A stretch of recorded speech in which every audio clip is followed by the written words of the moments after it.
Nick, welcome to the 20-something podcast. Thank you so much for having me. Thank you for inviting me down today. Oh, you're so welcome. So Nick O'Shea is a motivational speaker, podcaster and content creator. Nick shares his personal story of overcoming alcohol and drug addiction in his mid-20s and how his life has changed since becoming sober. Nick is a true example of finding light in darkness, facing adversity head-on and creating a new path in his life. He now helps so many other people on their journey with drug and alcohol abuse, and he's an inspiration to so many, including myself, which is why I thought he'd be an amazing person to kick off the podcast. So yeah, Nick, welcome, and thank you for coming on. How are you doing? Yeah, good, thank you. That was some introduction because Good. I still struggle to introduce myself as a motivational speaker, a podcaster and content creator. Yeah. Because obviously, you know, like Instagram and things show that side of my life.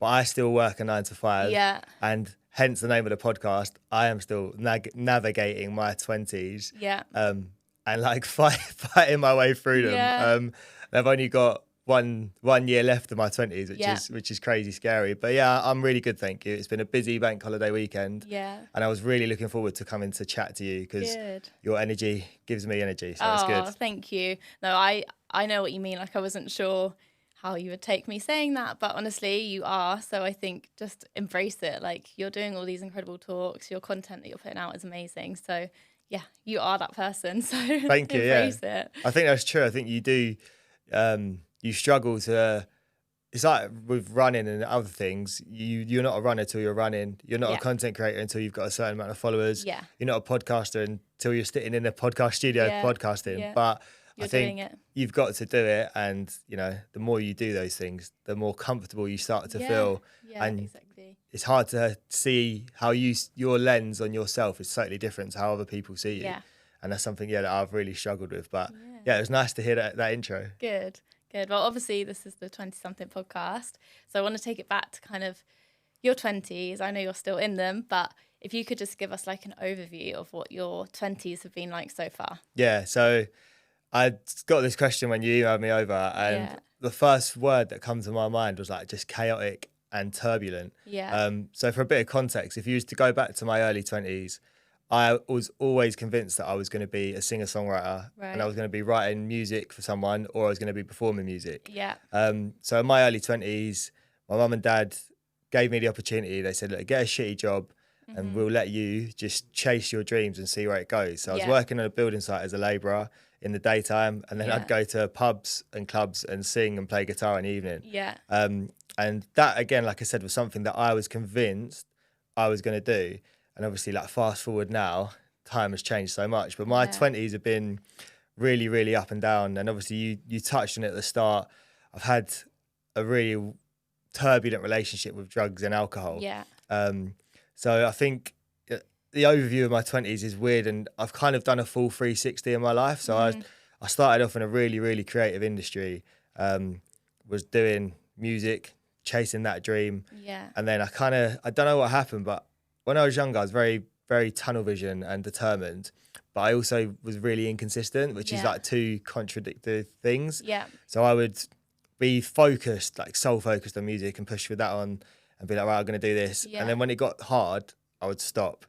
And that's exactly what happened. And then I kind of settled into construction, which is like the total opposite of what music is. You know, music is about your feelings. It's about, you know, expressing yourself. And construction is the total opposite. You're told, don't express yourself and just fucking get on with it.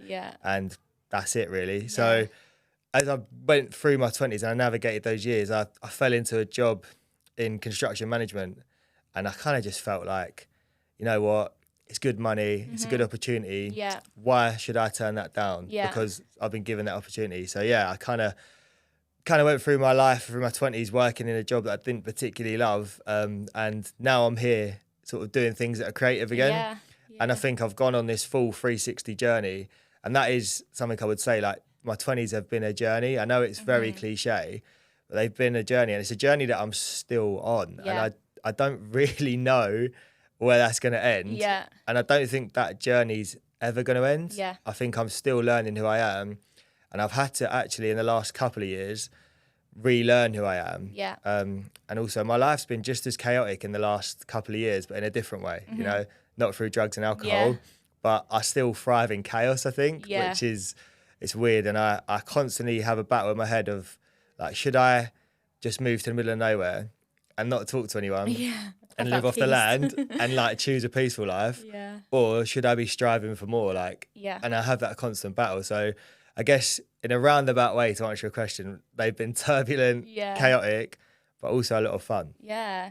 Well, I think that's so true. Like, especially what you say about being on a journey, like we definitely all are. And that's kind of why I wanted to create this podcast as well, because I know myself, like my 20s have been kind of up and down, but as you say, like they're never ending. Even once you are no longer in your 20s, like that path that you're on is still changing. Like it's never just going to be straightforward. And that's why I want to kind of show people that. And that is so true what you just said. Like you're still learning, you're still kind of figuring out what you want to do. And yeah, your life's still a bit chaotic, but in a completely different way. And that's amazing. Like you've done so well with that. And that's why I wanted to share that with everyone. I think the other thing is like what we speak about in our 20s, and you touched on it there, is like it's actually shapes who you are as a person for your future self. So like, you know, like if I was thinking about this in the way here, if I had got sober or if I had gone on this journey when I was say 21, like where would my life be now? And I always have the thing of like, I always wish like if I did that earlier, maybe like the music would have stuck and I could have got to being, you know, now doing something I love. But I actually I don't think I'd change any of it, to be honest, because it's actually shaped me into the person that I am today. And I think if you're a 20-something listening to this podcast and you're thinking like, I haven't got it figured out, I'm so stressed about everything, just kind of like ride the wave and just see what happens. And all of these little things in life that you're going through, they're for a reason. And I worked in construction, I still do. I was the classic, like, spirituality. What the fuck, spirituality? That's not true. You know, like, you can't say everything happens for a reason. It's down to you to make your own destiny. But it's not, because I wouldn't be as rounded as a person. I wouldn't be as empathetic as a person if I hadn't have gone through some, like, real hardships in my life and if I hadn't actually hit a rock bottom. And I'm not saying that everyone in their 20s needs to hit a rock bottom to find out who they are. But no one's life's linear, and no one's going to go through their 20s like that. Yeah, exactly. Or it's very unlikely. And even the people you see in the 20s that are excelling, they are feeling the feelings that we're feeling, but just on a different level. Yeah, exactly. And it's like different industries as well. It's not just construction, or as you say, someone who's like dealt with drug and alcohol issues, like everyone, no matter where they are, like they could be, I don't know, a teacher, a doctor, anything. You're still having these feelings of, oh, am I in the right career? Am I like on the right path? Should I do this? Where should I live? Like all of these things. And it's, as you say, it's always changing. And I think it really does shape you as a person as well. Like, I love that. It is so true. Yeah, I think we struggle, like a perfect example. This is just to make it relatable to people that are listening. Me and my girlfriend have been together for 6 years. We're living in a house, right? And we're at a crossroad. She's 31 now. Right. And we're going through this situation, and it's like, what do we want with our lives? And we're 29 and 30, and from external factors and societal factors, I look like I've got my life together. So someone's looking from the outside. I've got a house, which when I was growing up was something that you was told. You get a mortgage and you're doing well. I've got a well-paid job, you know, so from the outside, people are like, oh, well, you know, you're not struggling for money, you're doing great. I've got a car, which means I can drive to places, and I go on like 2 or 3 holidays a year. So from a societal point of view, from the outside, I look like I'm smashing life. But as you get older and as you start to navigate through those years, you realise, fuck, none of that actually matters. Like, and I was chasing, you know, I spoke a bit about having a corporate job. So I worked in construction, but on the management side. So I was working in this corporate world, and I was trying to impress all these people who are no longer in my life. And none of them give a shit about me, you know? And like a perfect example, this literally, even to this day, this week. So I go around on Instagram saying, you know, put yourself first. Don't do stuff for other people. I need to take my own advice still. I worked like an 18-hour shift at work the other day. I was back in work at 9 o'clock the next morning, and no one thanks you for it. but you think that you're so fundamental to this that company going, but you're not. You're just a tiny little piece of a puzzle. And if you can create a life where actually it is on your terms and you're doing what you want, then, you know, really, actually it is. I think that's true freedom and true, like... I was going to say it's freedom, isn't it? Like, I think that's something I definitely strive for as well, is to be able to have that freedom. Like, I've had similar experiences in the past where, like, I remember one job, I literally put, like, my heart and soul into it. And I worked with a lot of clients. And I remember this one client, I would literally, like, be in tears over. I'd be so stressed out. I'd be working on weekends. I'd be worrying. And when I was leaving and I told them, like, oh, I'm leaving the company, they literally didn't even say thank you. Like, I'd been working with them for years at this point. And there were a lot of tears. And they didn't even say thank you. They just said, please, can you loop us in with our new account manager? And that always taught me something, because I poured so much into that. And now I think, gosh, those evenings and those weekends where I was so stressed out, like, it had such an effect on me. And I was, like, missing out being with friends or family or whatever, because I was so, like, I've got to focus on this. And even when I wasn't, I was feeling rubbish about it. And their reply was, can you loop us in with our new account manager? That was it. And it was like, just the next person, please. And since then, like, that really taught me of, obviously, I still work so hard and I still put my heart and soul into everything. But I think there's got to be, like, a boundary there, because, you are, it sounds hard to say, but you are just replaceable, especially when you work for, like, a big corporation. And they just need the next person to come in and carry on, so that work can carry on going. And I'm sure it's the same with you. Yeah, I mean, the story I could tell, which sums that up perfectly, is I was working on a site and my dad was working on a site down the road. And he was, basically there was an accident on site and my dad was involved. So something fell off, like, the 12th floor and hit my dad on the shoulder. And he was rushed to, like, ICU, so he's in, like, intensive care. And but I didn't find out. I found out through an email going around the company that there'd been an accident on site, and they were covering their tracks to say that we'd done everything right, and that the risk assessments and method statements were in place. I was the last person to find out, so, like, all of the people within the company knew, and none of them thought to sort of call me. And that same thing, he was in hospital. They sent him some flowers and said whatever, but they were looking for a site manager the next day to come and replace him, like an agency member of staff. And I think I was, like, 25 at that point, and that should have been a moment that clicked in my head, but it didn't for some reason. It's taken me a while to get there. And I think some people can't be told that either, you know, like you say exactly what we're saying now. And I remember when I was younger, a couple of older people as well, so going back into the work situation, I would be saying I would be working weekends. I'd be working till 7 o'clock at night doing whatever. And I'd be looking at these other people who were going home to their families. Obviously, now I know they were going home to their families. When I was younger, I was like, God, they're so lazy. What are they doing? Why are they not working hard? This is why don't bullshit. They want to come out after work? Why are they not staying out till 3 o'clock in the morning? They're boring. Oh, what the hell? And then, you know, you realise that, oh shit, no, they were the ones who were, like, had boundaries. And I think in your 20s as well, and I think the generation below us, they're quite good at building boundaries because they've grown up in a different society in a way. So. But I was really bad, and I'm still learning how to, like, set boundaries and stuff. But I think I've gone through therapy as well, like, and one thing my therapist taught me, he was like, just play a scenario out in your head. So mine was, like, leaving work early, and he was like, well, why? And it wasn't early, it's actually on time. So he's like, why don't you just get up and just leave at 4 o'clock and you know, what are you worried about happening? And he's like, well, the worst thing that can happen is someone says to you, where are you going? And then you say, well, I'm going home because it's my time to go home.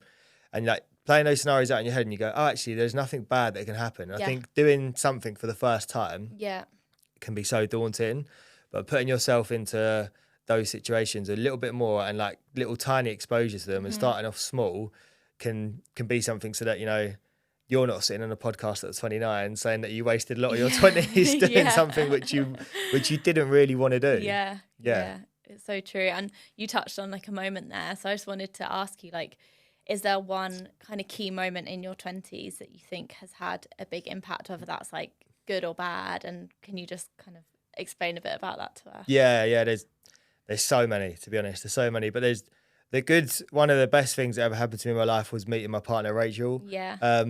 Yeah, I don't want to, like, it's crazy. I met her on a holiday. And like how I met her was, we was on a boys and girls holiday. So again, like heavily rolled around drinking and going out. And yeah, met her on her last night, and it was our first night on this holiday. So we was like going out. We was obviously on a massive high, like partying. I think we were staying in like a complex of villas. Right. She walked round and then she like sat on the balcony, and all her friends were already in our house, and we were having like a house party. Yeah. I spoke to her for like 10, 15 minutes, and I was like, she's cool. Like, she's really nice energy.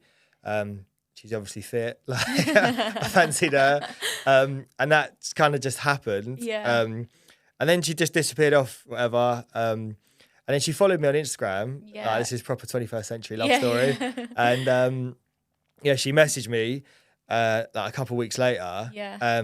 We met up for a date, and then she's like, and we really got on, like proper got on. I was like, this is mad. Like, such a nice girl, really like her. And then she's like, I'm going traveling for 6 months. And I was like, oh, cool. Like, you know what? We've been on one date. Like, it's not that deep. But we kept, something weird happened. Like, we kept in contact, and we were obviously drawn to each other. And then she come back in December, like 6 years ago. And then literally went on another couple of dates, and now we've got a house and a dog and kids. But she's changed my life in such a positive way. Yeah. She's been part of my whole journey. And she also links into like my lowest point as well, which is something bad that happened to me. And, we spoke about a little bit about drugs and alcohol. Yeah. But my journey with drugs and alcohol started at a very, very young age, sort of like 13, 14. Yeah. And I think that's very normal in UK culture and society today. And I was drinking loads, and like cocaine got involved in my life quite an early age as well. I probably did my first like line of cocaine at like 15, 16, something like that, which is crazy when you think about it. Yeah. But essentially, anyway, that's another story for another time. But my life spiraled out of control really bad. Yeah. And I started like using cocaine and alcohol almost daily towards the end of my sort of using days. But one memory that really sticks in my head and like totally changed my life forever was I was really, really bad at drugs and alcohol, and I did a thing what they call in recovery and addiction a geographical. Right. So you take your geographical location because you're convinced that it's those people and those circles that are causing the issue, and you move yourself to somewhere else. Yeah. So I was working in London, again in this corporate job. I was out 4 or 5 nights a week, taking loads of drugs, drinking all the time. But going back to what we said earlier about the external factors, from the outside, didn't look that bad because I was keeping it together. Yeah. And what I did was I got a job outside of London, and then the first week I got to this new job, and it was you had to drive to work. So I gone 4 days without drinking or taking drugs, which at the time for me was like a huge thing. Yeah. And I was like, okay, cool, this is good. I feel like I'm kind of got a handle on it. I was like, maybe I can just moderate, I'll be fine. And I went out on the Friday night, and just before I was leaving for work, the director of the company was like, oh, could you work Saturday? Like, we're quite busy. And I was like, I've only been here for a couple of weeks, or I've only been here for a week at this point. This is probably like, a good opportunity to keep myself out of the pub, not go too mad. But I was like, but the boys are down the local social club. Yeah. I was like, I'll just go for a couple of drinks. Anyway, like Monday morning rolled around. Yeah. And I just lost 3 days, and I just didn't know what had happened. Obviously, Monday morning, I didn't go to work. So I didn't go to work Saturday. I didn't go to work Monday morning, and I couldn't get out of bed because I was just riddled with anxiety and guilt and felt horrible. So I didn't go to work on Tuesday either, but I was texting in the morning to say I'm not feeling well. Right. And then I walked in to site on Wednesday morning, and there's just a box of all of my stuff there. And there was a note saying, call me. And everyone was like, yeah, like you're fucked, mate. Like you're definitely going to be sacked. Called my boss. Yeah. I went back home, called my boss, and he said, yeah, you unfortunately we're going to be terminating your contract immediately. Like, you've not turned up for work. Yeah. Like, what the hell are you playing at? Obviously I had no reply, and I had to go home and I had to tell Rachel. So I've gone home, and she's like, you can tell she's fuming. Yeah, of course. And she's thinking like, what the fuck am I doing? Like, I'm with this loser. Like, when we got together, she didn't see that side of me. Yeah. And this goes back to the addiction stuff that I was battling with that my whole life, really. Yeah. But to her, she just saw someone who was fun and outgoing. But anyway, that happened at work. And, you know, that should have been a sign. Like, listening to that story, you asked me the question, what was the point that changed your life? That wasn't the point that changed my life, actually. I still carried on drinking for the next 2-3 weeks. And got to Sunday, and it was the 9th of October, 2022. Like, I remember the date. And I went to a pub with my brother-in-law, actually. I hadn't been working for these 2 weeks either, bear in mind. So I've just been fucking about at home, doing nothing, being a waste of space, really. And, I went to the pub, and for some reason about 5 o'clock, normally on a Sunday that I'd be like, I'm just getting going, like, this time to fucking go, sort of thing. But I was having this beer, and I was like, you know what, I'm just gonna go home. Like, this isn't fucking right anymore. Like, something feels off. But I walked home with a Peroni in my hand. I had a bottle of Peroni, and I don't know why. I also always drink pints, but for some reason I bought a bottle. And it's all this weird stuff, you know, that's a line, and I was like, fuck it, I'm just gonna go home.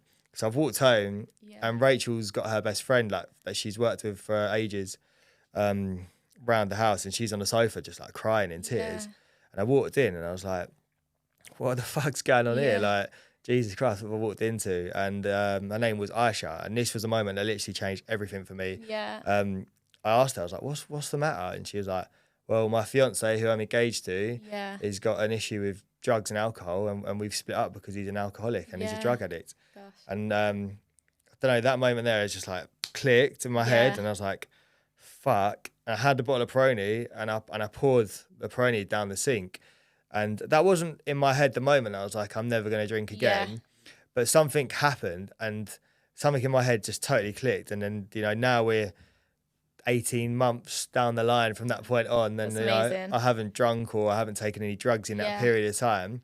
But that was the moment that changed everything for me. And it's like, I've had to, all of that build up of my 20s have kind of led to that moment. But I touched on it earlier, that shaped me into the person that I am today. Completely. So, you know, whilst I wish that maybe that moment happened slightly earlier, I kind of don't, because I wouldn't be the person that I am today. And I mean, that there, it changed everything in my life, to be honest. So that was, in answer to your question, that was probably the moment that I thought, fuck, like, I don't know what happened, but everything changed. Yeah, well, honestly, 18 months, you should be so proud of yourself. It's incredible. But in terms of that, like, what did you do then after that moment to kind of get yourself through? Because obviously for anyone that is going through that is so hard just to kind of stop. You'd obviously lost your job at the same time. And what were the steps that you then took to kind of carry on and move forward? I guess the first thing was, like, just sort of sat down, and I've got a photo on my phone, actually, of when I wrote, I think it was a note on the 10th of October, so it must have been the next day. I started journaling. And I'd never done anything like that, but I actually started listening to a podcast originally from these two guys in Australia. And it was called the Last Drinks podcast. I don't know if it's still going or not anymore. I'm not sure. But there was two guys in construction, and they both stopped drinking, and I was like, oh, fuck. And he sort of spoke a bit about journaling. So I wrote down a note, and I was like, right, I think the things on the notes were like, get a job this week. And it was like day 5 without drinking, or day 2 without drinking. And it was like, get to the gym and get fit. And I kind of just, like, I don't know, I just went back to basics. And it sounds a bit silly, but I kind of was like reborn again. And I just decided, like, no, like, I'm going to make something of myself now. And I had this drive and determination. And I don't know where it come from. I think it's always been within me, but drugs and alcohol had been pushing it down. And what I did, to be honest, for the start was kind of hibernated, which I wouldn't recommend to anyone. But if you need to do that to protect yourself, that's fine. But I spent the first sort of 6-7 months just hibernating and hiding away. And, you know, some of the things that I've done now, though, is like I've found community. And I think that's so important. And I think that links to not just sobriety, but to anyone who's struggling with anything. You know, it could be your mental health, or you want to get your physical fitness better, or, you know, you're in a career that you don't particularly like, or you want to be in a different career. Find community. So what I did was went online and I started this like Instagram page. Right. And I found that there was loads of communities on there already. There was like the Dry app, which is one. Yeah. Obviously amazing what they're doing, but I just didn't relate to it. It was like mummy wine culture, like 40-year-old women's called like Janice and, you know, Karen. And they were saying like, day 2 without no bottle of wine. And I was like, oh, mine was like day 2 without not doing 3 bags of gear. Like something's not really like lining up here. And then obviously you had like Millie Gooch, who was doing amazing stuff in the space, but it was Sober Girls Society. Right. And I was just like, something like, feel like there's something missing in this space. So I just decided to originally just document my journey. And then I was like, you know what? This is an amazing online space, but I want to take this into like meeting people and talking. So, you know, I've just slowly started to put some feelers out there with people. And I originally started like a little WhatsApp group with me, Drew, Shane, who's your partner. And it was just a chat. And I kind of just, I wanted to find a community that didn't exist. So I just thought, fuck it, I'm just going to create it. What I've done is I've just found like, I'm still working on it, but I've just found purpose in my life. And that's what has kept me on the straight and narrow. And like, you know, like and that doesn't have to be starting an Instagram account and making a podcast. But being in a community of like-minded people who are on the same journey is something that I think has saved me on many occasions. You know, so there's been real hard times as well, don't get me wrong, you know, but I think for someone struggling with anything, it would be just find a like-minded community of people. And if you haven't got one, create one, because there's loads of people who are going through the same thing as you. And also be like really open and honest. Being vulnerable and open and honest on my journey has allowed me so many opportunities that wouldn't have come my way if I wasn't. Completely. Because there's a whole host of people that feel the same way as me. But they felt too worried or nervous to express that. So I'd say, you know, be grateful as well. Like I bang on about this endlessly, and people are probably like, shut the fuck up. But honestly, be grateful for the things you've got. It's so true. What have you got to be annoyed about? I just said it at the start of this podcast. I've got a house. I've got shoes on my feet. I'm having amazing conversations with people like you. You're able to drive here today. I drove here today. I've got water down there, which means that I can have access to drinking water.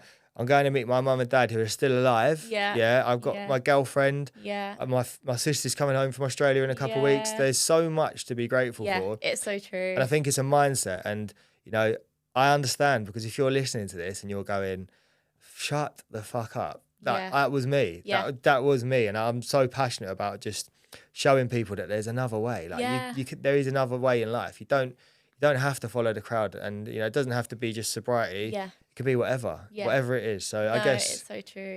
I've rambled on a bit, but no, I love it. I think the kind of vulnerability thing is so true. Like I put a post out the other day saying that, like, I've really learned that the more vulnerable you are with people, the more vulnerable they'll be back with you. And then you actually realise that you probably have so much in common. But if everyone's kind of here with their like walls up, and sometimes I think, especially with like pressures of social media, it feels like you've got to have everything together and everything's got to be perfect and no one's struggling, or do you know what I mean? I think it is, people are becoming more honest now, but I know when I have a conversation with someone, if I'm a bit more honest and vulnerable about how I'm feeling, then it gives them a little bit, and then they give it back to you, and then you kind of build that bond with someone, and it's so important. And and even today coming here, like I put up a little story saying like, I'm so nervous, what if no one listens to this, what if I get my words wrong or whatever? And it's like, some people would probably say, why did you put that out there? Just act confident, pretend that you've got it all together. But for me, like,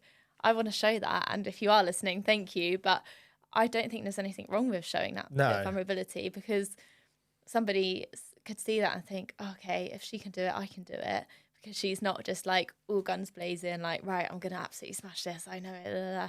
Obviously, deep down, I feel that I know I can do it, but just being a bit vulnerable, like, there's no harm to it, I think, because people can actually relate to you more. Definitely, yeah. I think like perfect examples of that I've used is that I get messages from people now which I just think, fuck, I had no idea you felt that way. You know, like doing stuff and doing talks in the construction industry, and you speak in front of these people, And they come up to you after and they're like, mate, I'm fucking where you were 2 years ago, or I'm like, I was where you were 10 years ago, and now look at me. So I think it's so true. And obviously social media is another aspect of things.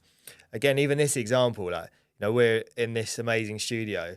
So it's from the outside, I might be speaking really confidently and I might come across so confident.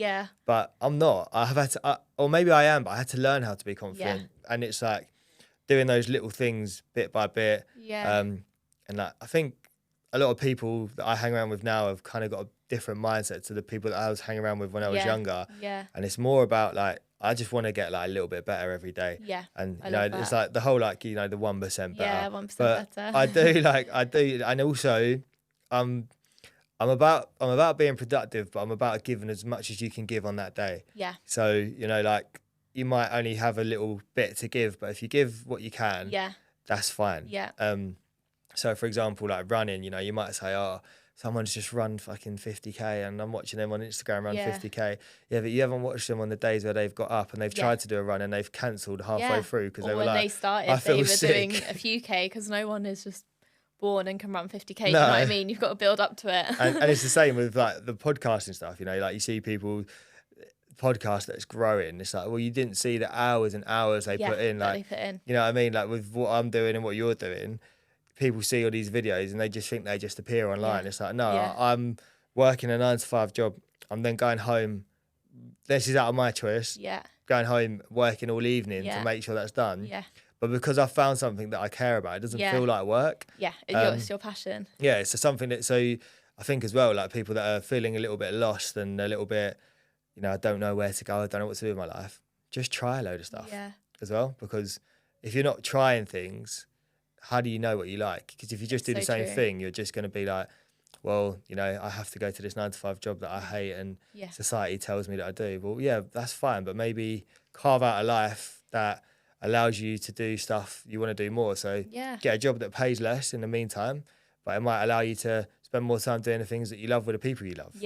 Exactly, it's so true. And where you said as well about like that community you created, do you think a part of that as well is almost like an accountability for yourself? Obviously you have overcome like with your drugs and alcohol, and is that something that you kind of wanted to get across as well? Yeah, definitely. I think like when I started the podcast, I actually selfishly, everyone's like, oh, it's amazing you're doing this for other people. I was like, yeah, there's a secret. It was for me. Like, it wasn't for anyone else.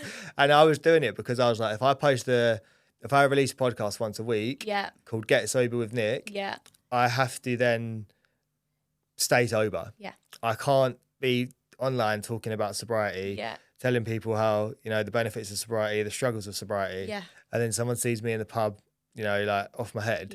It doesn't work. No. And I think like, the accountability is massive. And I think that's another thing. Like if you've got anything that you want to do, invest in like time and even like money. It sounds weird, but like when you invest money in something, it's like, oh shit, okay, I've actually really invested in that. So for example, I was really overweight at one point in my life. So I just got a coach and I was just like, right, that person is going to hold me accountable. And I find when I've got something, a goal to work towards that I need to do and I know that's coming, I will make it happen. So for example, with running, when I had a half marathon goal, I would train and I would hit my training. You know, you've been amazing with your training. Like you've been so consistent and you've just smashed a marathon.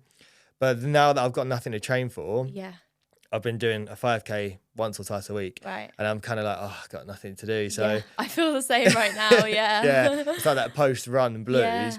But I think having a group that holds you accountable, even just a little WhatsApp group to be like, morning, someone posts their run and you're like, fuck, he's doing it, I need to go do that. And I think, that's a huge part of anything. And I think like investing intentional time and putting intentional time aside to do these things will make you actually do them better. Kind of like having all these ideas and saying, oh, I'm going to do this, never doing it. You feel like, so when I was really struggling with drugs and alcohol, I used to say every Monday morning, and Rachel will vouch for this, my partner.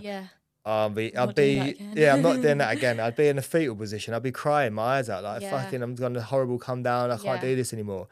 And she'd be like, all right, you know, and then it gets to Thursday or it gets on, and before then, at the worst, it was like Tuesday. Right. And I'd just be doing the same thing again. Yeah. And you start to lose confidence in yourself. Yeah, you get to the point, you're just like letting yourself down over and over again. So why the fuck would, if you can't trust yourself and you can't prove to yourself that you can do anything, why would anyone else take their risk on you and invest in time and money and effort into you if you can't even show up for yourself? So I think like showing up for yourself and that building those little habits and gaining that bit of confidence is something, you know, that comes with having accountability on the side. Yeah, because it does. And good friends, which I've realised, will pull you up on stuff. Yeah. You know, your mates who are like, obviously it's good to be positive and cheerlead people on, and I'm such an advocate for that. You know, I think if you've got nothing nice to say, maybe don't say it. But if you've got something constructive to say, which you actually genuinely care about the person and you want them to do better, do that. And I really struggled at the start of criticism, and I took it the wrong way. But now I've learned that people that will say to you, actually, Nick, you're probably wrong for doing that. You need to do this, and just accepting that. But it's like you said, having that accountability group in sobriety and just in life is so important. Yeah, I think it is. And I think we could all take something from that. Like, as you say, you don't need to start an Instagram or start a podcast to have that accountability. For you, that was something that really helped you. But for anyone listening, I think, as you say, just having a WhatsApp group or just having people around you that you kind of check in with, and knowing like whether that's with your work or if you are needing help with drugs and alcohol or anything, running, you know, just having someone that you can go to and check in and kind of just hold each other accountable. Like, it is so important. And I found that with my training as well. One of my friends, a lot of our marathon training aligned together. So then we'd be checking in with each other, like, how are you doing today? How are you feeling? Or I'm not feeling great today after that run. Oh, neither am I. Maybe that's normal, you know, like having people that you can relate to and talk to is so important.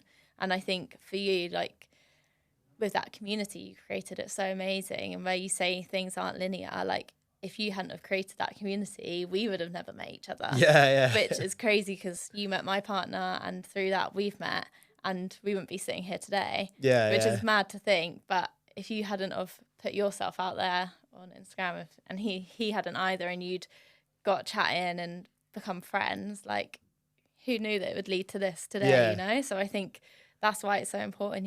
Put yourself out there, chat to people, because you never know where it can lead you to. And I think like the more you put stuff out into the universe without getting too off piece and like stuff like that, and getting, you know, into the spirituality side of things, but like the more you do put yourself out there, the more opportunities that come your way. It's so true. Because the more people look at you and go, oh fucking hell, like he's confident doing that, and he's okay with talking about this sort of things.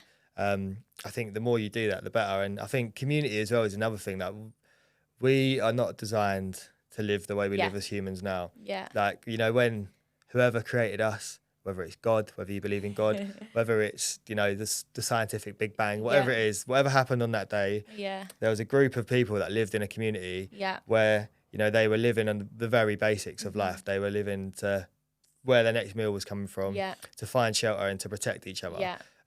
We weren't designed to sit at our desks all day and, you know, tap away and send emails. And then sit on Instagram at night by ourselves with our partners sitting next to us in bed. Doing the same thing, you know. That wasn't the way we were designed to live. And, you know, talking about stuff that's urgent, that's not actually urgent, you know. So I think there's a way like that people just need to realise that, you know, if you're doing a lot of that stuff and you're not making time for yourself and getting out in nature or being creative as well. Like I think a lot of people actually are creative, but their creativity gets sucked out of them by day-to-day tasks and mundane shit that they have to do.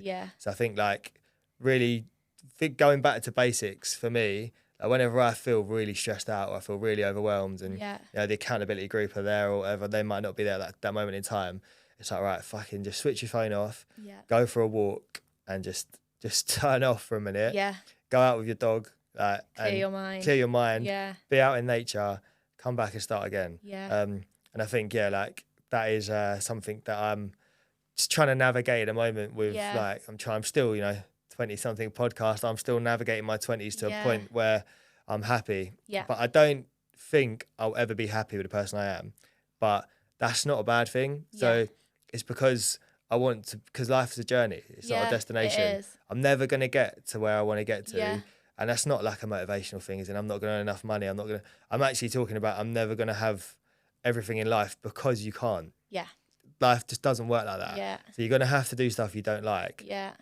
But I think if you can do more of the things you do like and create a life where that is the priority, and you can prioritize stuff as well. Like I didn't, in my 20s, I was juggling everything. And I was like, I have to be out all the time, but I have to be healthy and fit, you know. I have to train loads. I have to have the latest whatever.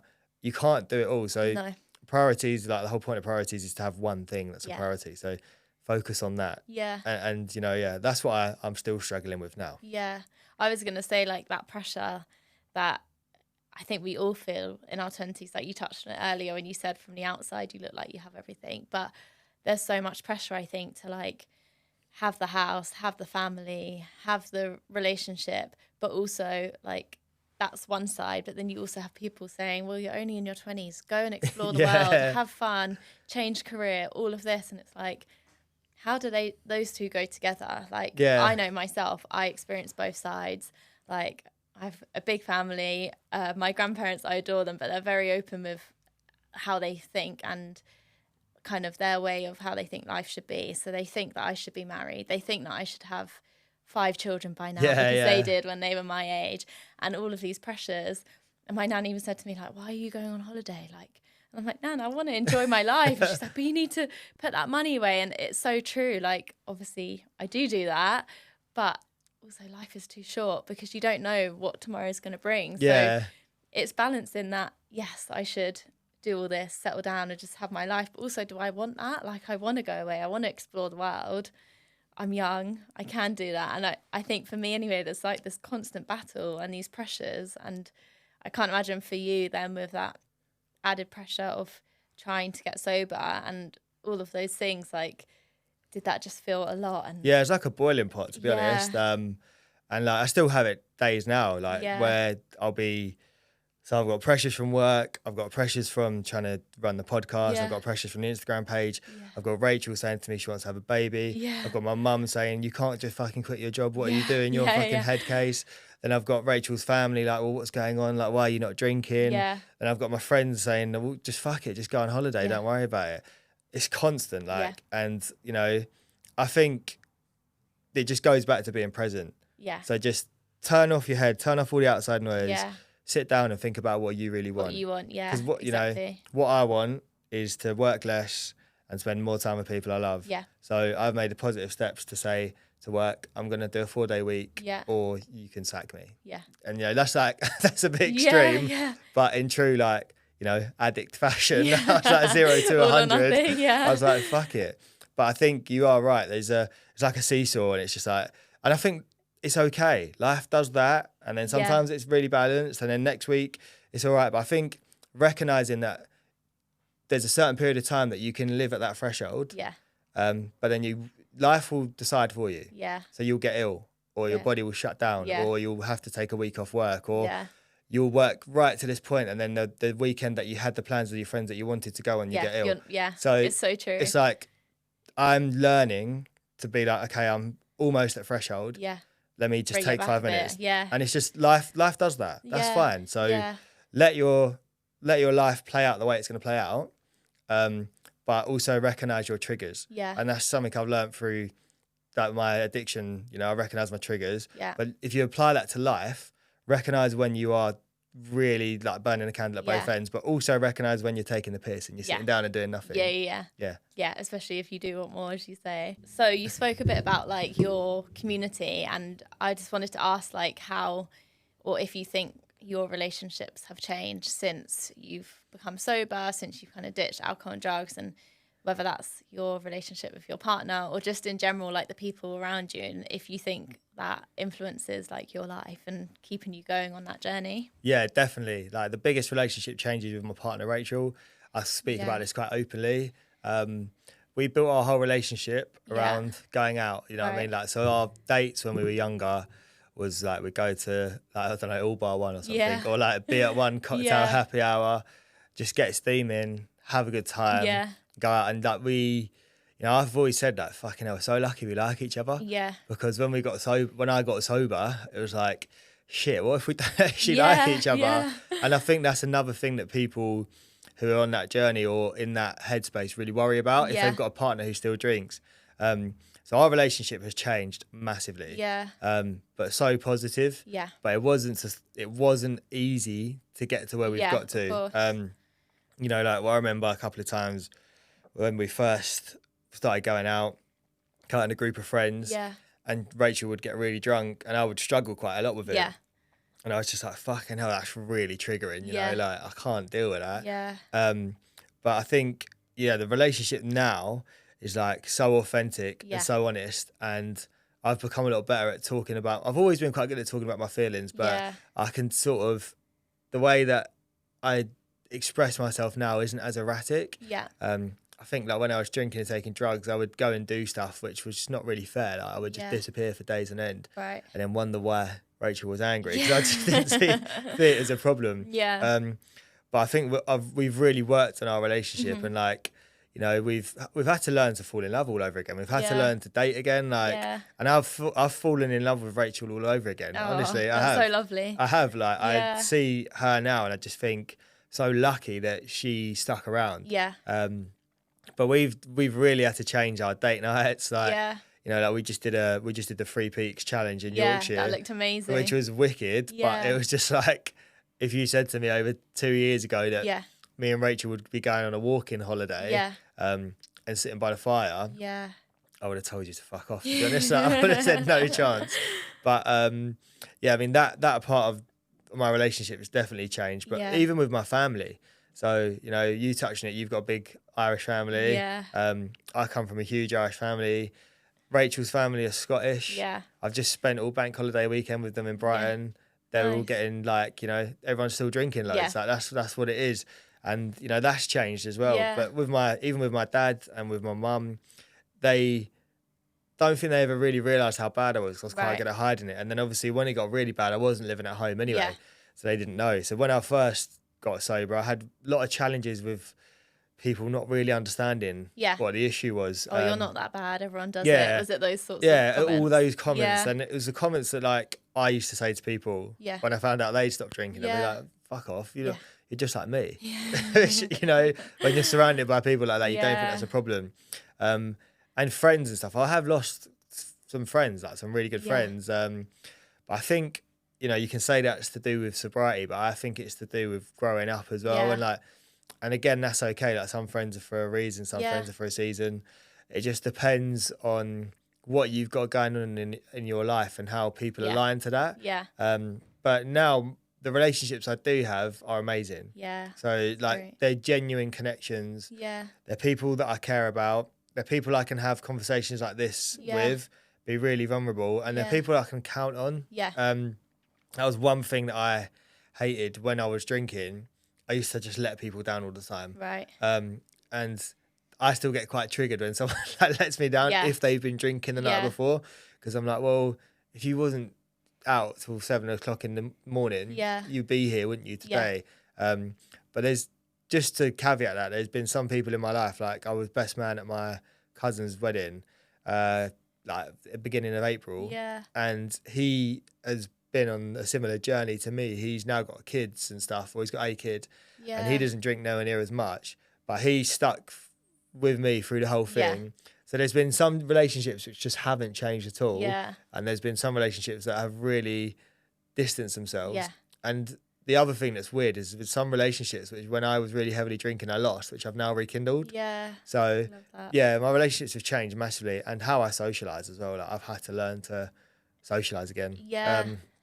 And I think if you're in early sobriety, I think your partner Shane's amazing at going out and being social. And he's just like, you wouldn't know he's not drinking at all. And I'm still like, I'm halfway there, but I do still struggle with it quite a lot. But I think finding things to do with people who want to do the same thing is something that I would definitely say to you. If you're struggling with your relationships early on, find a group of like-minded people, go do stuff that you want to do.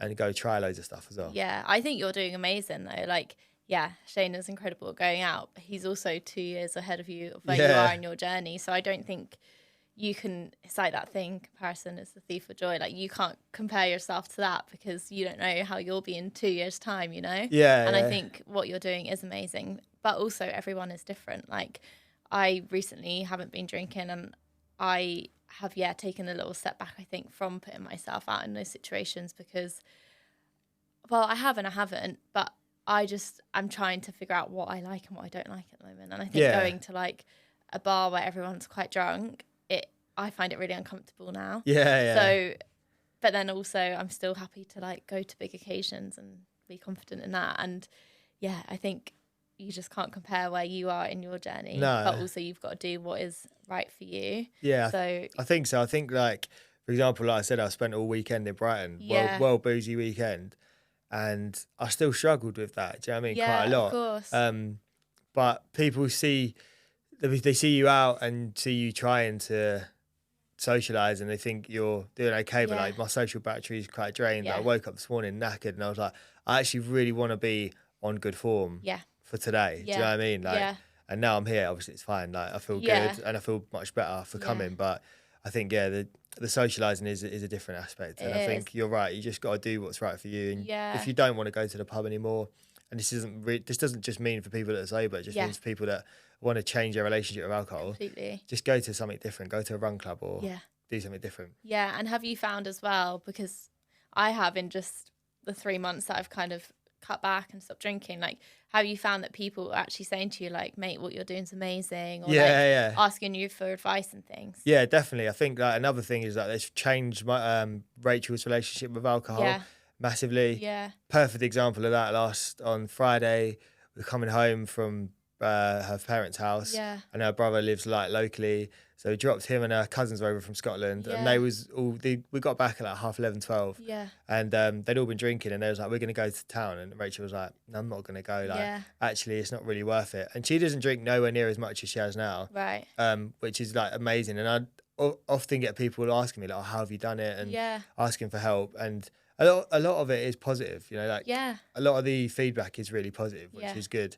And there's only a few people, but like I said, if you focus on the few negative people, then, you know, you're going to get sucked up into it. So it's better to focus on the positives. But I think, people have definitely sort of asked, but I think for me, it's just like exactly what you said. It's your journey. It's so individual. So I always say, like, this is what I've done. And sometimes people want me to print off a blueprint. You know, it's like, it's another subject, but like with the sober coaches, I think there is a real value to those people because not everybody likes AA. But again, they're coaching you through your journey. So they're not coaching you to say, you have to get up in the morning, write a journal, go to the gym at 6, have a cold shower. Doesn't work for everyone. It's not that. It's like, you have to figure it out. So as a coach, people that are doing that sort of stuff, I guess all they're doing is asking you the questions. So I would say to those people, ask yourself the questions first before you feel like you need to have the help. And if you can't do it on your own, then there's amazing people out there that will help you. Exactly. No, it's so true. So you touched on as well about like your confidence, and I was listening to your podcast actually that you had done, where it was your episode, and you said that you felt like you've kind of had to learn to socialise again and build your confidence because you were using drug and alcohol as like a confidence boost before you went out, and you'd need to get on it a bit before you went out to kind of enjoy your night or be around people. And obviously you don't have that like filter, I guess, anymore. So what have you done to build that natural confidence? Like, as you say, from the outside, you seem so confident. You run your own podcast, you're doing talks in front of big companies. Like, that confidence is obviously there, but I know that you don't just stop drinking and then you're like, whoa, I'm confident. Like, how have you got to that point? I think it goes back to what I said. It's just like, if you say you're going to do something, no matter how small that thing is, just do it. Because I notice when I set my alarm and I'm like, I'm going to go for a run in the morning, and I don't go for a run, I'm actually less confident throughout that day without realising. So like setting small achievable goals throughout your day or throughout your week, you know, you start to hit those goals and tick those things off, and then you go, oh yeah, actually I do feel confident. And I think it's time as well. Like, the more time you do something, the more exposure you give yourself to stuff. You know, like when I first went out and I wasn't drinking, I was really inside myself. I was like, I can't do this, can't do this. But then you realise as well, like, the thing I've realised is no one gives a shit about what you're doing. Like, honestly, you think that people care about what you're doing. I could go outside, for example, now, like fall over, be really embarrassed, right? And think, oh my God, everyone saw that. Yeah. People don't care. They're too caught up. Yeah, we're in London, do you know what I mean? But people are too caught up in their own world. Like, everyone has got their own thing going on. And they think like, oh my God, what if this happens? What if that happens? And 9 times out of 10, nothing ever happens. So I think when you start to realise that no one actually gives a shit about what you're doing, and just do what you want to do and do what makes you happy, you'll become more confident. But I think it's time. I think the one piece of advice I'd be is like, start with small things. Don't like go with this massive goal of like, I'm going to go to a festival sober and be really confident. I'm going to have an amazing time. Just go to the pub for an hour. Or just go to an event like a gig where you like, it's something you want to do. And there might be alcohol around you, but you know, you're not going to be, you can get out. And I think having that exit plan as well and things, and I think you just have to try stuff, and the more you try stuff, you'll find what you're confident in as well. So just another thing to add to that is like, you sound confident now in talking on podcasts and doing all that. Put me in another situation, something I've never done before. I'm not going to be as confident, you know? So it's all just about practice, I'd say. Yeah, it's so true. It's so true. I really love that. And I wanted to ask as well, like kind of in the theme of the 20-something podcast, like what do you think is the best piece of advice that somebody has given you? It might be on this journey that you've been on now with your sobriety, or just kind of in general that you've always held on to. Yeah. I think, to be honest with you, it's probably Aisha, the girl who that time, she just said, what the fuck you do with your life? And that sounds really aggressive and weird, but that actually made me ask an internal question to myself. Of like, what am I doing with my life and where do I want to go? So I guess, weirdly, it would be, my advice to someone else would be, ask yourself the questions that you think, you know, you'd like to ask someone else, and take some of your own advice. So I guess I can't really think of a pivotal moment that anyone told me something, but it was more someone telling me to sort my life out, which then made me ask all these questions internally. So my piece of advice that I would give to somebody would be just ask those questions and find out who you are. Go on a journey of self-discovery and see what you find, you know? Yeah, so obviously you've been on this journey throughout your 20s, and we've been reflecting on it a bit today. But how do you feel now? Like where you are, like has your outlook changed with what you're doing? Like tell us a bit more. Yeah, massively. I still don't feel like together. I still don't feel like I've got it all figured out. I still feel anxious. I still feel stressed. Still feel nervous a lot of the time. But I feel in a much better place than I was, and I feel just a bit more at peace with my life, really. And you know, my outlook now has changed into just being more present, being grateful for the things you've got, and kind of looking forward to the future. I used to see the future as doom and gloom, and you know, I'm only getting older and things are getting worse. But actually, my outlook now and on the future is more like, wow, I've got so much to look forward to, and I've started my whole life again. So I'm actually like only really 2 years into my new life. So I love for me, that. I've got such a new perspective on life, and like, I spoke about this with a friend the other day, and I said, if you asked a 2-year-old, like, you know, what have you done with your life? And they said, what I've achieved in the last 2 years. You'd be buzzing as a 2-year-old. So I am like, it sounds weird, and that sounds so weird because I'm 29 years old, and I get that sounds weird, but I'm like 2 years old again. I'm learning to like live my life again. So and I've had a second opportunity in life, so why would I waste it? That just made me think of something completely unrelated, but well, it is related. But I used to work in like a medical aspect, and a lot of the time when people have like a bone marrow transplant, for example, they'll say this is my new birthday, or it's like my rebirth, and then they celebrate that every year because it's their new opportunity and their new chance of their like second life when they've had cancer. And although, as you say, like they're different things, but that is a similar thing. Like you feel like you've got this new life, and I guess on the 9th of November or 9th of October, I think you said, like that's your kind of rebirth, if you like. And you've had this 2 years of living your life how you want to live. And I think I love that you touched on that.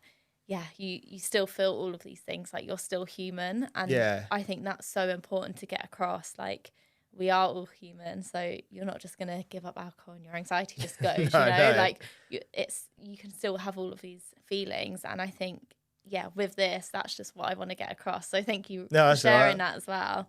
And also, do you think like your life is where you thought it'd be? I know you kind of touched on like your music stuff before, and I have a confession. I did stalk you on Facebook last night. I was Googling your name to write my intro. Obviously, we've all got to do our research, and I found your old Facebook page. Oh, right. So you were on like BBC Introducing, you were doing all these like little festivals, like all of that.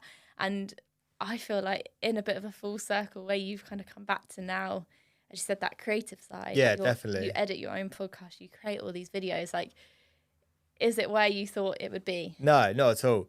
I thought I was going to be playing in stadiums to people. I genuinely thought that music was the only thing that I'd ever do. Yeah. But you touched on it there, and it's so true. I've literally gone like a full circle, and it's even weird. I was thinking about this on the way here. Yeah. I was listening to music in the car that I would listen to when I was like 16, 17. Yeah. And I was just like, it's like I've gone in this full circle. So life, I think I'm destined to do something creative. I'm destined to be in that space and like express myself in any way that I can. And I think I had to go through my 20s to figure out that what I was doing was not actually what I wanted. But in answer to your question, no, I did not think I'd be here today speaking to you on a podcast at all. But I'm actually really happy, and I wouldn't change any of it. Like, you know, why would I change all of that stuff? I had some amazing times with the music stuff. I did BBC Introducing, for example, played a few festivals, and I just think I didn't think I'd be here today. I didn't think I'd be even living where I live. I thought I'd probably have a couple of kids by now. I thought I'd be, you know, living in this massive house and living the, you know, this societal stereotypical dream. But I'm really, really happy that I am where I am, to be honest. And like reflecting back on how far, you know, I've come, and you hit the nail on the head. I think I've kind of gonna go back into where I should be anyway. But I had to go through that to realise, oh shit, that's not where I'm supposed to be. And now you've learned so much along that way that you're going to take into that journey with you again. Which you wouldn't have known if you hadn't have been through all of that. No, exactly. Yeah, so I just want to give you the chance now to kind of talk a bit about like your passion and give the listeners an opportunity if they want to follow you on your Insta or listen to your podcast, like what kind of is your passion now and your message that you're putting out? Yeah, so for me, obviously you can follow me on Instagram at GetSoberWithNick. I'll link it in the description as well. And I've got a podcast. But my passion now is just to show people that there's another way. Yeah. Like, no matter whether you're young, old, male, female, non-binary, whatever, I don't care. Yeah. I want to show you that if you're going through something, there is another option that is a better choice for you. And, you know, like doing talks within the construction industry, something that's really close to me. Yeah. I watch young people come into that industry and just get swallowed up by it. Yeah. And they're consumed by drugs and alcohol. They don't realise it. And then they're 40 and then they're divorced and they've got nothing left. And it's like, why have you let it get that far? So, but my message really is just that, you know, life doesn't have to revolve around drugs and alcohol. Yeah. And also, I kind of got a message about balance, really. I want people to find balance in their life. Yeah. But not in a way that you're sitting on a yoga mat doing yoga and humming birds and all that sort of stuff. I mean, find balance in a way that suits you. So you need to make your life work for you and stop working for other people. So I'm trying to show that, you know, you can go from working in this corporate environment and doing what you want to do to creating something that's passionate and something you're passionate about and something you find purpose in, and also just saying to people like there is another way. That's probably, you know, if there was a slogan for Get Sober with Nick, it would be there is another way. You don't have to keep living the same way that you've lived your whole life. Yeah, I love that so much. It's so true. Like, I think there always is another way. No matter how old you are, there's always time to change and there's always something you can do. And I think your journey is such an incredible example of quite like a big change. I think for some people it doesn't have to be that big a change all the time. It can just be little things, but there always is an opportunity to change. And it's just finding that in yourself to, as you say, do that like internal work of where do I want to go? What do I want to do? Trying new things, meeting new people. And there's always that chance to do it. So definitely. Thank you for sharing that. So my final question, what I want to ask all my guests is, if you were to go back again to the beginning of your 20s and do it all again, what would be the one piece of advice that you would give yourself? I wouldn't give myself any advice because I would have told myself to fuck off, and I wouldn't be the person that I am today. So I would not change anything. I wouldn't give myself any advice. I wouldn't have listened. I would have been so in my own head. Yeah. And I think if I gave myself any advice that had changed the person that I am today, then I wouldn't be sitting here talking to you. So I actually wouldn't give myself any advice, which is probably not the question or the answer you was expecting. It's not the answer I expected, but I love that. Yeah. Because it's true. Like you touched on it before. That journey is what you've been on. So I needed to go through that journey. I needed to go through all of that stuff to get to where I am today. Yeah. And I probably wouldn't have, we touched on like the music thing. So if I did get super successful and had all the money in the world, I'd probably be dead. Yeah. So, I'm so lucky to go through all of that, and I had to go through that to get there. So I wouldn't give myself any advice because I wouldn't have listened to it and I wouldn't be here today. Oh, no, I love that. Well, thank you so much. Honestly, Nick, I feel like we could talk all For day. hours. Yeah, I know, literally. Maybe we'll have to do another episode down the line. But definitely. Thank you so much for coming on and for being our first guest. Well, no, thank you for having me. And I just want to say to you, you going on your own journey of growth and watching you create this is amazing. I'm looking at you now with the thing in the background that says the 20 something podcast. This was an idea that you had a while back. Yeah, we spoke about it when I came on your podcast. Yeah. And now it's a reality. So you're shining an example of someone who can show that there is another path. There's someone, who's had an idea and they've created it. So, and this is going to go good places. I can feel it. So well done. You should be proud of yourself as well. Thank you. That was so amazing. What a great episode. No worries. Thank you so much for listening to this podcast. Please continue to like, subscribe, share and follow us on socials. See you next week for another episode.